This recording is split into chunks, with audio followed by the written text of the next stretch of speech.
ओम गंगणपते नमः। आप सभी का मेरे चैनल पर बहुत बहुत स्वागत है। इस वीडियो में हम गीता के 11वें अध्याय का रसपान करेंगे। अर्जुन ने कहा, मुझ पर कृपा करने के लिए आपने जो परम गोपनीय आध्यात्मिक विषय ज्ञान दिया है, उस उपदेश से मेरा यह मोह दूर हो गया है।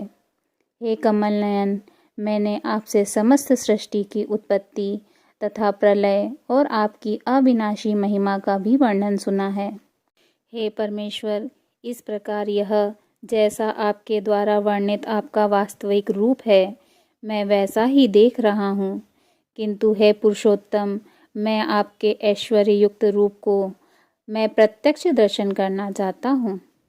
हे प्रभु, यदि आप उचित मानते हैं कि मैं आपके उस रूप को देखने में समर्थ हूँ, तब हे योगेश्वर, आप कृपा करके मुझे अपने उस अविनाशी विश्व रूप में दर्शन दीजिए।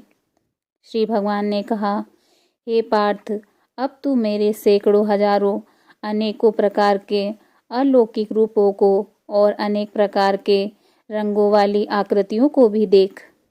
हे भरत श्रेष्ठ अर्जुन, तू मुझ में अदिति के 12 पुत्रों को, 8 वसुओं को, 11 रुद्रों को, दोनों अश्विनी कुमारों को, 49 मरुतगणों को और इसके पहले कभी किसी के द्वारा न देखे हुए उन अनेकों आश्चर्यजनक रूपों को भी देख। हे अर्जुन, तू मेरे इस शरीर में एक स्थान में चर अचर सृष्टि सहित संपूर्ण ब्रह्मांड को देख, और अन्य कुछ भी तू देखना चाहता है उसे भी देख। किंतु तू अपनी इन आँखों की दृष्टि से मेरे इस रूप को देखने में निश्चित रूप से समर्थ नहीं है। इसलिए मैं तुझे अलौकिक दृष्टि देता हूँ, जिससे तू मेरे ईश्वरीय योग शक्ति को देख सके। संजय ने कहा, हे राजन, इस प्रकार कहकर परम शक्तिशाली योगी भगवान श्री कृष्ण ने अर्जुन को अपना परम ऐश्वर्य युक्त अलौकिक विश्व रूप दिखलाया।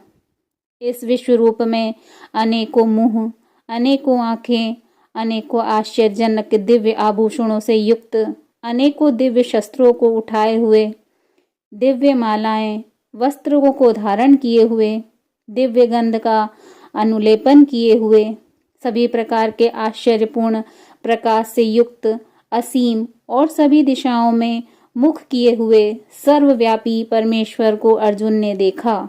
यदि आकाश में 1000 सूर्य एक साथ उदय हों, तो उनसे उत्पन्न होने वाला वह प्रकाश भी उस सर्वव्यापी परमेश्वर के प्रकाश की शायद ही समानता कर सके।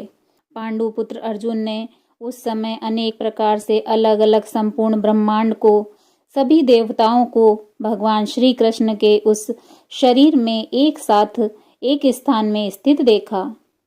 तब आश्चर्यचकित, हर्ष से रोमांचित हुए शरीर से अर्जुन ने भगवान श्री कृष्ण को सिर झुकाकर प्रणाम करके और हाथ जोड़कर प्रार्थना करते हुए बोला।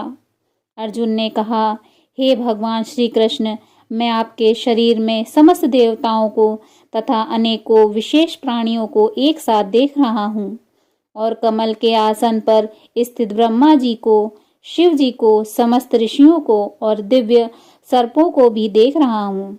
हे विश्वेश्वर, मैं आपके शरीर में अनेकों हाथ, पेट, मुख और आंखें तथा चारों ओर से असंख्य रूपों को देख रहा हूँ। हे विश्वरूप, न तो मैं आपका अंत, न मध्यम और न आदि को ही देख पा रहा हूँ। मैं आपको चारों ओर से मुकुट पहने हुए, गदा धारण किए हुए और चक्र सहित अपार तेज से प्रकाशित देख रहा हूँ, और आपके रूप को सभी ओर से अग्नि के समान जलता हुआ, सूर्य के समान चकाचौंध करने वाले प्रकाश को कठिनता से देख पा रहा हूँ। हे भगवान, आप ही जानने योग्य पर ब्रह्म परमात्मा हैं। आप ही इस जगत के परम आधार हैं। आप ही अविनाशी सनातन धर्म के पालक हैं, और मेरी समझ से आप ही अविनाशी सनातन पुरुष हैं। आप अनादि हैं, अनंत हैं और मध्य रहित हैं। आपकी महिमा अनंत है। आपकी असंख्य भुजाएं हैं। चंद्र और सूर्य आपकी आंखें हैं। मैं आपके मुख से जलती हुई अग्नि से निकलने वाले तेज के कारण इस संसार को तपते हुए देख रहा हूँ। हे महापुरुष, संपूर्ण आकाश से लेकर पृथ्वी तक के बीच केवल आप ही अकेले सभी दिशाओं में व्याप्त हैं और आपके इस भयंकर आश्चर्यजनक रूप को देखकर तीनों लोग भयभीत हो रहे हैं। सभी देवों के समूह आप में प्रवेश कर रहे हैं। उनमें से कुछ भयभीत होकर हाथ जोड़कर आपका गुणगान कर रहे हैं और महर्षिगण और सिद्धों के समूह कल्याण हो इस प्रकार कहकर उत्तम वैदिक स्तोत्रों द्वारा आपकी स्तुति कर रहे हैं। शिव के सभी रूप, सभी आदित्यगण, सभी वसु, सभी साध्यगण, संपूर्ण विश्व के देवता, दोनों अश्विन कुमार तथा समस्त मरुतगण और पितरों का समूह, सभी गंधर्व, सभी यक्ष, समस्त राक्षस और सिद्धों के समूह, वह सभी आश्चर्यचकित होकर आपको देख रहे हैं। हे महाबाहु, आपके अनेकों मुख, आंखें, अनेकों हाथ, जंघा, पैरों, अनेकों पेट और अनेकों दांतों के कारण विराट रूप को देखकर सभी लोग व्याकुल हो रहे हैं और उन्हीं की तरह मैं भी व्याकुल हो रहा हूँ। हे विष्णु, आकाश को स्पर्श करता हुआ अनेकों प्रकाशमान रंगों से युक्त मुख को फैलाए हुए और आपकी चमकती हुई बड़ी बड़ी आंखों को देखकर मेरा मन भयभीत हो रहा है। मैं न तो धैर्य धारण कर पा रहा हूँ और न ही शांति को प्राप्त कर पा रहा हूँ। इस प्रकार दांतों के कारण विकराल और प्रलयंकारी अग्नि के समान आपके मुख को देखकर मैं आपकी न तो दिशा को जान पा रहा हूँ और न ही सुख पा रहा हूँ। इसलिए हे देवेश, हे जगन निवास, आप मुझ पर प्रसन्न होइए। धृतराष्ट्र के सभी पुत्र अपने समस्त सहायक वीर राजाओं सहित तथा पितामह भीष्म, द्रोणाचार्य, सूतपुत्र कर्ण और हमारे पक्ष के भी प्रधान योद्धा आपके भयानक दांतों वाले विकराल मुख में तेजी से प्रवेश कर रहे हैं और उनमें से कुछ तो दांतों के दोनों शिरों के बीच में फंसकर चूर्ण होते हुए दिखाई दे रहे हैं। जिस प्रकार नदियों की अनेकों जलधाराएं बड़े वेग से समुद्र की ओर दौड़ती हुई प्रवेश करती हैं, उसी प्रकार सभी लोक के वीर योद्धा भी आपके आग उगलते हुए मुखों में प्रवेश कर रहे हैं। जिस प्रकार पतंगे अपने विनाश के लिए जलती हुई अग्नि में बड़ी तेजी से प्रवेश करते हैं, उसी प्रकार यह सभी लोग भी अपने विनाश के लिए बहुत तेजी से आपके मुखों में प्रवेश कर रहे हैं। हे विश्वव्यापी भगवान, आप उन समस्त लोगों को जलते हुए सभी मुखों द्वारा निगलते हुए सभी ओर से चाट रहे हैं और आपके भयंकर तेज प्रकाश की किरणें संपूर्ण ब्रह्मांड को आच्छादित करके झुलसा रही हैं। हे सभी देवताओं में श्रेष्ठ, कृपा करके आप मुझे बतलाइए कि आप इतने भयानक रूप वाले कौन हैं। मैं आपको नमस्कार करता हूँ। आप मुझ पर प्रसन्न हो। आप ही निश्चित रूप से आदि भगवान हैं। मैं आपको विशेष रूप से जानना चाहता हूँ क्योंकि मैं आपके स्वभाव को नहीं जानता। श्री भगवान ने कहा, मैं इस संपूर्ण संसार का नष्ट करने वाला महाकाल हूँ। इस समय इन समस्त प्राणियों का नाश करने के लिए लगा हुआ हूँ। यहाँ स्थित सभी विपक्षी पक्ष के योद्धा तेरे युद्ध न करने पर भी भविष्य में नहीं रहेंगे। हे सव्यसाची, इसलिए तू यश को प्राप्त करने के लिए युद्ध करने के लिए खड़ा हो और शत्रुओं को जीतकर सुख संपन्न राज्य का भोग कर। यह सभी ही पहले मेरे द्वारा मारे जा चुके हैं। तू तो युद्ध में केवल निमित्त बना रहेगा। द्रोण, भीष्म, जयद्रथ, कर्ण और भी अन्य अनेक मेरे द्वारा मारे हुए इन महान योद्धाओं से तू बिना किसी भय से विचलित हुए युद्ध कर। इस युद्ध में तू निश्चित रूप से शत्रुओं को जीतेगा। संजय ने कहा। भगवान के इन वचनों को सुनकर अर्जुन ने हाथ जोड़कर बारंबार नमस्कार किया और फिर अत्यंत भय से कांपता हुआ प्रणाम करके अवरुद्ध स्वर में भगवान श्री कृष्ण से बोला।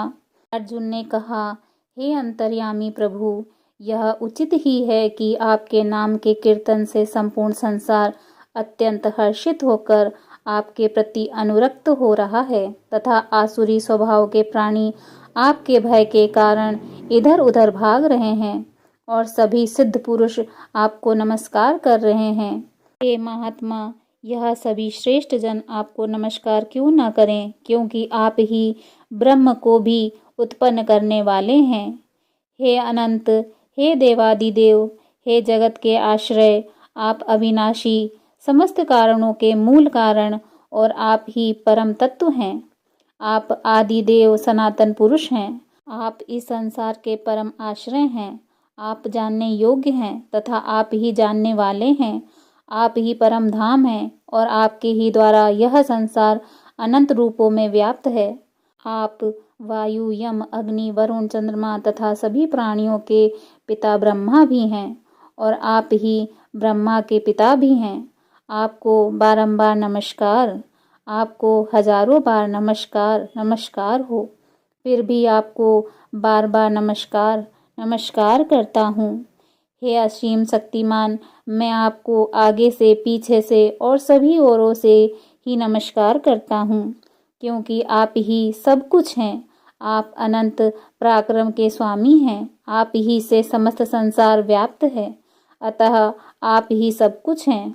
आपको अपना मित्र मानकर मैंने हठपूर्वक आपको हे कृष्ण, हे यादव, हे सखा, इस प्रकार आपकी महिमा को जाने बिना मूर्खतावश या प्रेमवश जो कुछ कहा है।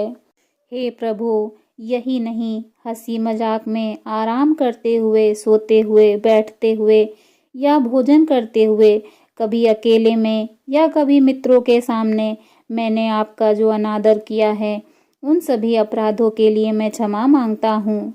आप इस चल और अचल जगत के पिता और आप ही इस जगत में पूजनीय आध्यात्मिक गुरु हैं। हे अचिंत्य शक्ति वाले प्रभु, तीनों लोकों में अनन्य न तो कोई आपके समान हो सकता है और न ही कोई आपसे बढ़कर हो सकता है। अतः मैं समस्त जीवों के पूजनीय भगवान के चरणों में गिरकर साष्टांग प्रणाम करके आपकी कृपा के लिए प्रार्थना करता हूँ। हे मेरे प्रभु, जिस प्रकार पिता अपने पुत्रों के अपराधों को, मित्र अपने मित्र के अपराधों को और प्रेमी अपने प्रिया के अपराधों को सहन कर लेता है, उसी प्रकार आप मेरे अपराधों को सहन करने की कृपा करें। पहले कभी न देखे गए आपके इस रूप को देखकर मैं हर्षित हो रहा हूँ और साथ ही मेरा मन भय के कारण विचलित भी हो रहा है।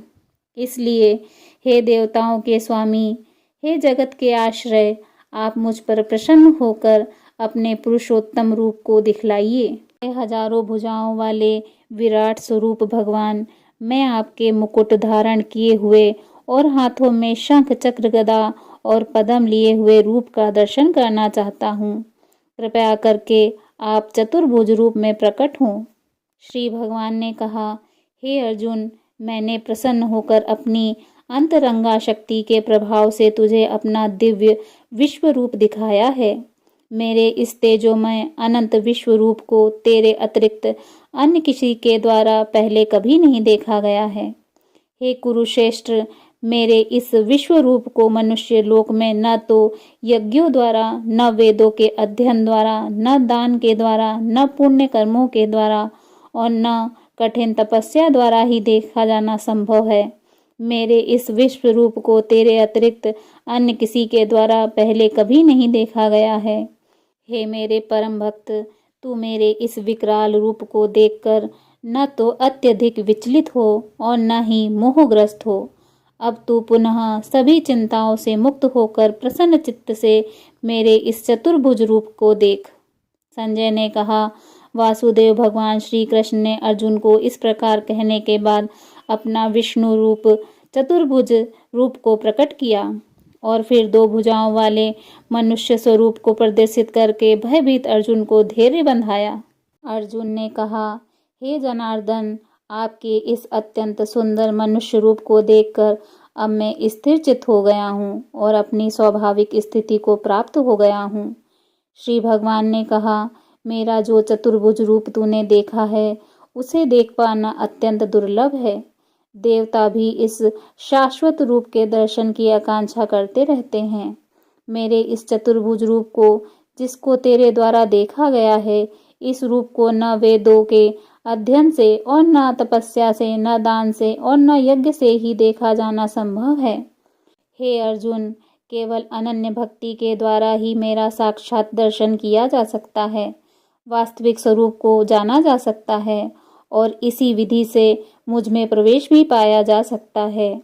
हे पांडुपुत्र, जो मनुष्य केवल मेरी शरण होकर मेरे लिए ही संपूर्ण कर्तव्य कर्मों को करता है, मेरी भक्ति में स्थित रहता है, सभी कामनाओं से मुक्त रहता है और समस्त प्राणियों में मैत्री भाव रखता है, वह मनुष्य निश्चित रूप से मुझे प्राप्त करता है।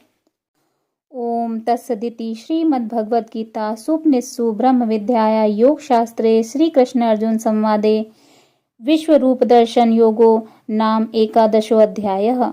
इस प्रकार उपनिषद, ब्रह्म विद्या तथा योग शास्त्र रूप श्रीमद् भगवद गीता के श्री कृष्ण अर्जुन संवाद में विश्व रूप दर्शन योग नाम का 11वां अध्याय संपूर्ण हुआ।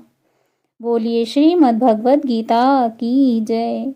श्री हरि विष्णु भगवान की जय। जय श्री राधे कृष्णा।